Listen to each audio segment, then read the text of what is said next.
Hey guys, welcome to Glenn's Part Collection, and in this snowy episode we're going to have the E90 V8 M3. And this one is special to me because I was the original owner of this 2008 model. It's 19 degrees, I think the wind chill's about 9, and we're filming this in the snow. Why? Because we can.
Alright guys, it's Glenn from Glenn's Car Collection.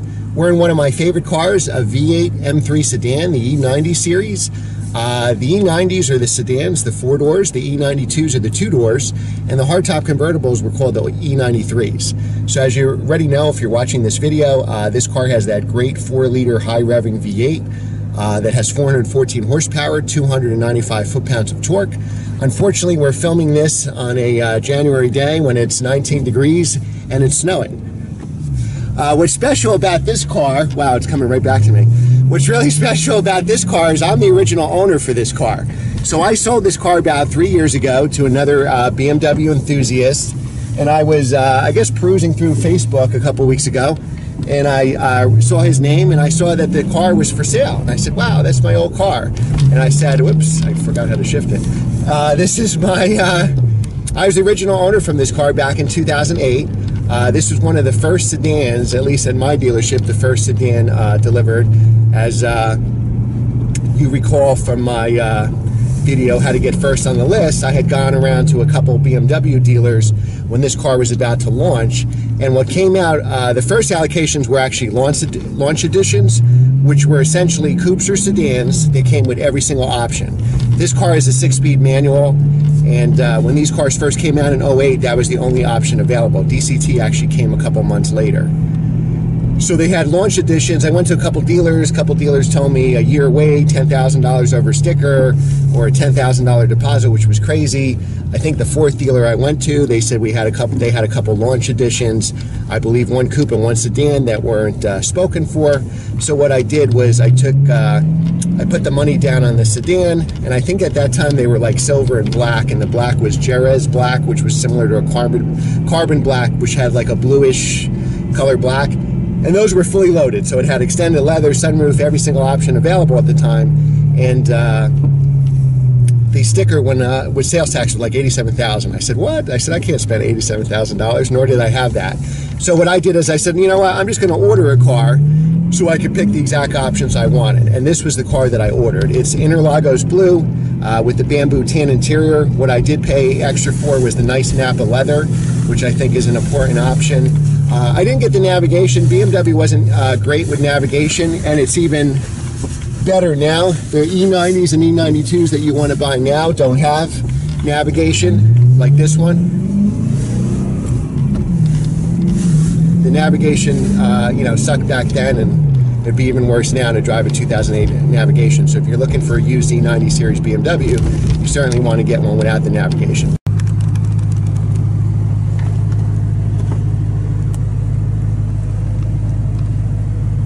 The most important option, I think, on these BMWs is actually this button here, the EDC, the electronic suspension. So what this is, you can do it in, this is the most comfort mode with none of the red lights on. So this actually, the suspension now will adjust. There's sensors on how you're driving. You start driving hard, it'll stiffen up. But that's in the softest setting. That's really your daily driver mode. You press it once and that's your middle setting. This middle setting constantly adjusts while you're driving. If you go on a mountain road or start driving spiritedly, it'll stiffen up the suspension. If you start going on the highway and start driving conservatively, it'll make the suspension nice and smooth. And this is basically your sport suspension. This basically locks in a stiff suspension, which is great if you were going to track the car.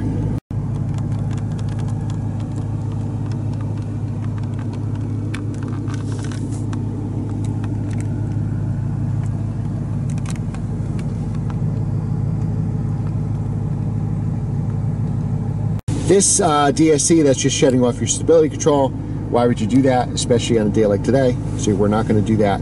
The power button is different than the E60 M5s, which were the V10 M5s. The power button actually just does throttle response. I always thought pressing it down here makes a twitchier throttle. Sometimes it's a little better, if I remember correctly, on heel toe because it'll keep the revs up higher. But if you were going to track the car or something, or even on your favorite mountain road, I think it just makes the car way too twitchy. So I always drove it in with the power mode off, with the regular throttle, because I just thought I could modulate the throttle better. And I would usually drive it, in the beginning I drove it in this because it would adjust totally in the normal setting. And then as I was using it as a daily driver, I would just drive it in the most comfortable setting. Why not? And then, you know, obviously if you're going to do spirited driving, I could press the other buttons. And what you'll see, I'm going to close the door here because it's 17 degrees now. I wanted to let you know also that this car has 47,952 miles, which is not much, certainly for 2008. The wind chill out there is about 5 degrees, so we're freezing to death. One thing I want to tell you about this engine, the S65 BMW engine, it's actually derived from the V10 M5 and M6 engine. So what they basically did is took that engine and lopped 2 cylinders off. So again, 414 horsepower, 295 foot-pounds of torque. You start getting some power at 3,000 RPM, but the main power here is 5,000 to 8,200. And when you get to 5,000 and hit the gas, it'll rev to 8,200 so fast, you really got to be careful. You know, be looking at the red line here, because that's how fast it'll rev, and that's what makes this engine a screamer. This is really my favorite M3. As you know, I love E46 M3s, but I think if I had to buy one of them and price didn't matter, it'd certainly be the V8 M3, and I would go with the 4-door. There's a lot less 4-doors around. It'll be easy to sell, and that's going to have the highest resale value. They made 1,200 was the competition package. There's actually 5,000 now. It's coming back to me. There were 15,000 E92 coupes made in the United States, and there were 5,000 E90 sedans made in the United States. So this is one of 5,000. Again, they only made it 4 model years: 08, 09, 10, and 11. And the competition package came 11. Competition package is just you know, stiffer suspension. It's nice to have, but I wouldn't pay $10,000 more for one. So I think the sweet spot are really the 08s. 08s is a short year. I bought this car brand new, and I believe I took delivery in April of 08, and I think the 2009 started like June or July.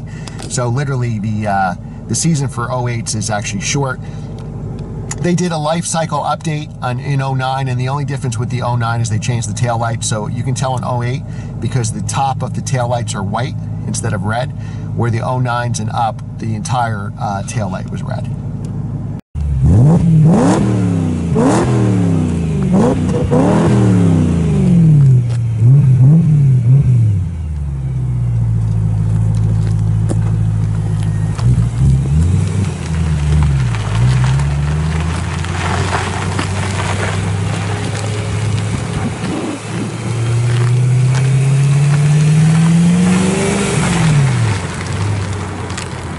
Hey guys, it's Glenn from Glenn's Car Collection. That was part 1 of our E90 M3 review, an M3 that I used to own, that I'm the original owner. Thanks for watching the whole video. Be sure to like, subscribe, and share to our channel. We'll see you part 2 coming up soon.